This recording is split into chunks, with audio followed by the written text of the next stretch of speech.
Update po sa ibinalita namin kahapon na katawan ng lalaki na natagpuan sa gilid ng Calak sa Silang Cavite, tukoy na ng mga otoridad ang pagkakakilanlan niya. Ang live-in partner daw ang kumilalat sa biktimang 23 taong gulang na Pinoy na taga Quezon City. March 3 pa nang huling makita ng ka-live-in partner ang lalaki.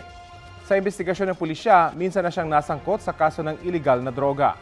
Nagpapatuloy naman ang backtracking ng silang pulis sa mga CCTV sa lugar at paghahanap sa nawawalang ulo at iba pang bahagi ng kanyang katawan. Binabantayan na rin ng Presidential Anti-Organized Crime Commission o PAOCC ang kaso. Nitong Pebrero lang, isa ring katawang walang ulo ang natagpuan sa Carmona, Cavite na natukoy na isang Chinese. Kapuso, alamin ang maiinit na balita. Bisitahin at mag-subscribe sa GMA Integrated News sa YouTube.